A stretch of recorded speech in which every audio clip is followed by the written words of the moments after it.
Hello everyone, this is शांति सेरोफिना टुडू।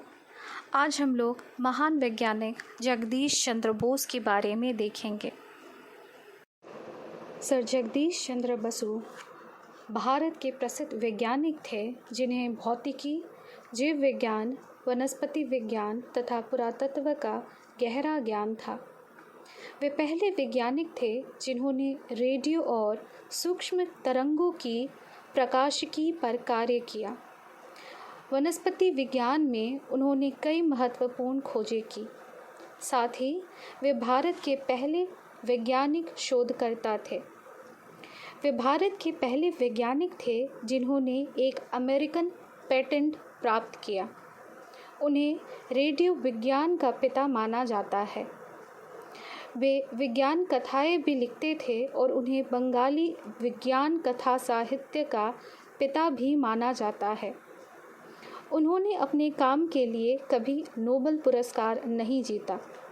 उनके स्थान पर 1909 में मार्कोनी को नोबेल पुरस्कार दिया गया था। बसु का जन्म 30 नवंबर 1858 को बंगाल में ढाका जिले के फरीदपुर के मेमन सिंह में हुआ था। उनके पिता भगवान चंद्र बसु ब्रह्म समाज के नेता थे और फरीदपुर, बर्धमान एवं अन्य जगहों पर उप मजिस्ट्रेट या सहायक कमिश्नर थे। इनका परिवार रारीखाल गांव बिक्रमपुर से आया था, जो आजकल बांग्लादेश के मुंशीगंज जिले में है। 11 वर्ष की आयु तक इन्होंने गांव में ही एक विद्यालय में शिक्षा ग्रहण की। बसु की शिक्षा एक बांग्ला विद्यालय में प्रारंभ हुई। उनके पिता मानते थे कि अंग्रेजी सीखने से पहले अपनी मातृभाषा अच्छे से आनी चाहिए। विद्यालयी शिक्षा के बाद वे कलकत्ता आ गए और सेंट जेवियर स्कूल में प्रवेश लिया। जगदीश चंद्र बोस की जीव विज्ञान में बहुत रुचि थी और 22 वर्ष की आयु में चिकित्सा विज्ञान की पढ़ाई करने के लिए लंदन चले गए, मगर स्वास्थ्य खराब रहने की वजह से उन्होंने डॉक्टर बनने का विचार त्याग कर कैम्ब्रिज के क्राइस्ट महाविद्यालय चले गए और भौतिकी के एक विख्यात प्रोफेसर फादर लाफोंट ने बोस को भौतिक शास्त्र के अध्ययन के लिए प्रेरित किया। 1885 में वे स्वदेश लौटे तथा भौतिकी के सहायक प्राध्यापक के रूप में प्रेसिडेंसी कॉलेज में पढ़ाने लगे। यहाँ वो 1915 तक रहे। उस समय भारतीय शिक्षकों को अंग्रेज शिक्षकों की तुलना में 1/3 वेतन दिया जाता था। इसका जगदीश चंद्र बोस ने विरोध किया और बिना वेतन के 3 वर्षों तक काम करते रहे, जिसकी वजह से उनकी स्थिति खराब हो गई और उन पर काफ़ी कर्जा हो गया था। इस कर्ज को चुकाने के लिए उन्होंने अपनी पुश्तैनी जमीन भी बेच दी। चौथे वर्ष जगदीश चंद्र बोस की जीत हुई और उन्हें पूरा वेतन दिया गया।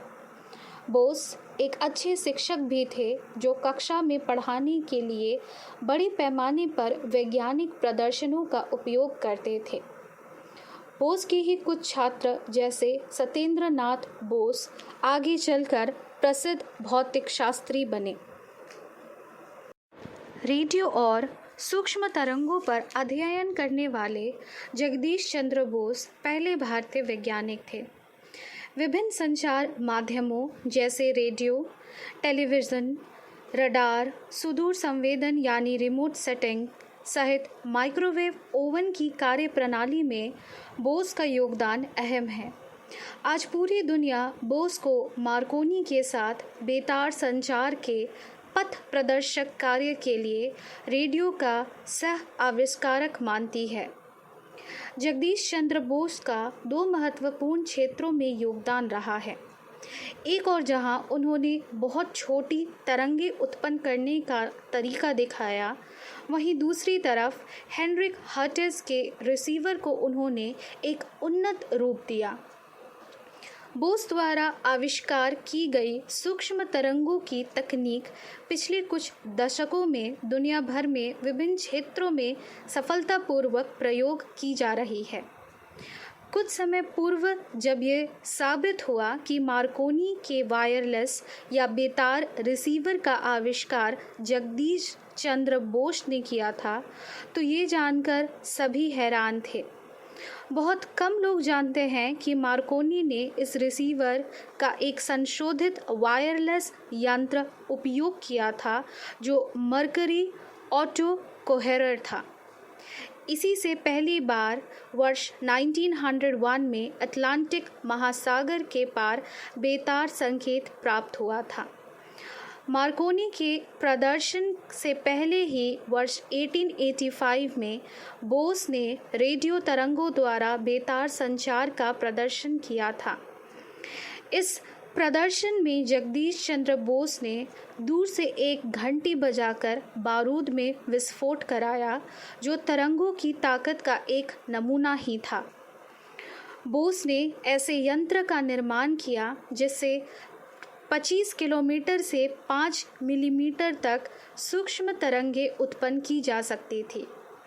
यह यंत्र इतना छोटा था कि उसे एक छोटे बक्से में कहीं भी ले जाया जा सकता था। उन्होंने दुनिया को उस समय एक बिल्कुल नई तरह की रेडियो तरंग दिखाई जो 1 सेंटीमीटर से 5 मिलीमीटर की थी, जिसे आज माइक्रोवेव या सूक्ष्म तरंग कहा जाता है।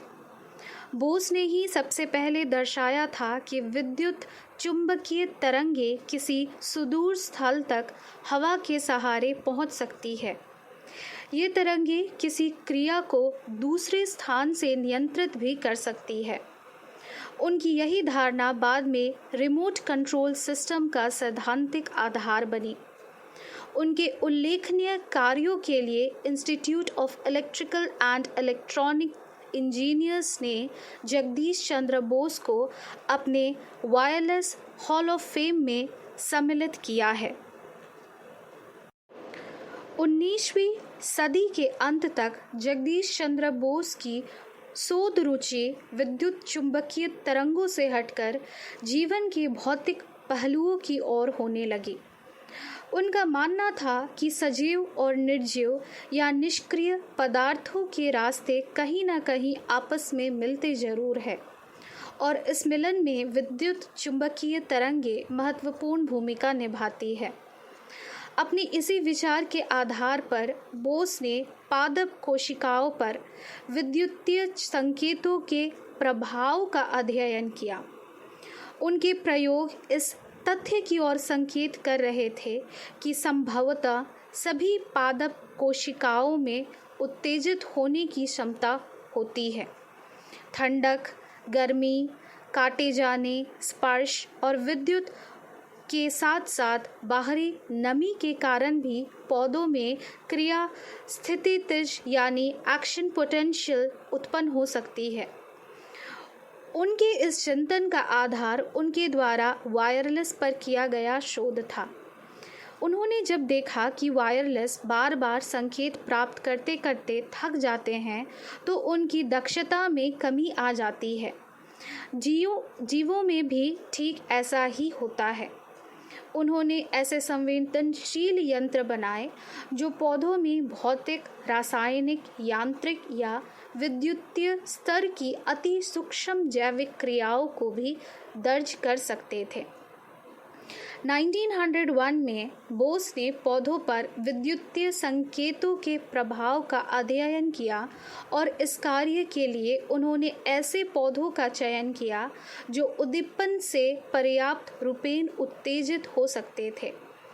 बोस ने अपने प्रयोग के लिए छुई मुई यानी मिमोसा पुडिका और शालपर्णी यानी डेस्मोडियम गार्डरंस का उपयोग किया।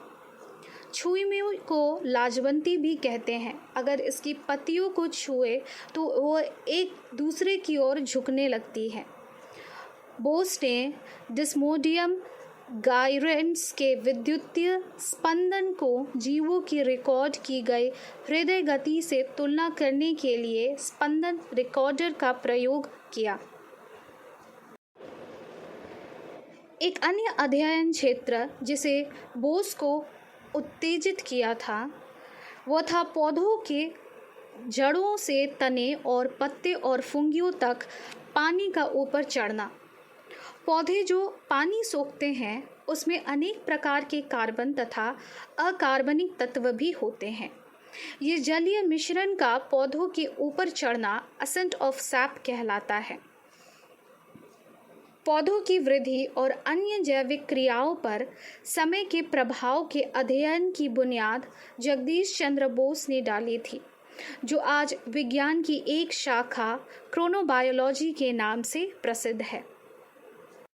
1917 में जगदीश चंद्र बोस को नाइट की उपाधि प्रदान की गई तथा शीघ्र ही भौतिक तथा जीव विज्ञान के लिए रॉयल सोसाइटी लंदन के फेलो चुन लिए गए। बोस ने अपना पूरा शोध कार्य बिना किसी अच्छे उपकरण और प्रयोगशाला के किया था, इसलिए जगदीश चंद्र बोस एक अच्छी प्रयोगशाला बनाने की सोच रहे थे। बोस इंस्टीट्यूट इसी सोच का परिणाम है, जो कि विज्ञान में शोध कार्य के लिए राष्ट्र का एक प्रसिद्ध केंद्र है। उन्हें प्राप्त सम्मान इस प्रकार है। 1896 में लंदन विश्वविद्यालय से विज्ञान में डॉक्टरेट की उपाधि, 1920 में रॉयल सोसाइटी के फेलो चुने जाना, institute of electrical and electronic engineers ने जगदीश चंद्र बोस को अपने वायरलेस हॉल ऑफ फेम में सम्मिलित किया। 1903 में ब्रिटिश सरकार ने बोस को companion of the order of the Indian Empire CIE से सम्मानित किया। उन्हें companion of the order of the star India CSI से विभूषित भी किया गया था। जगदीश चंद्र बोस का देहांत 23 नवंबर 1937 को बंगाल प्रेसिडेंसी के गिरिडीह, जो कि अब झारखंड में है, हुआ था। मृत्यु के समय उनकी आयु 78 साल की थी। जगदीश चंद्र बोस बड़ी प्रतिभावान थे। वे बड़े मजबूत इरादे और उदार हृदय के व्यक्ति थे। उन्होंने रुपए पैसे की कभी परवाह नहीं की और अपना समूचा जीवन सच्चाई और ज्ञान की खोज में अर्पित कर दिया। विज्ञान जगत में उन्होंने भारत का मान बढ़ाया। आधुनिक युग के महान वैज्ञानिक में उनका नाम बड़ी श्रद्धा से लिया जाता है। धन्यवाद।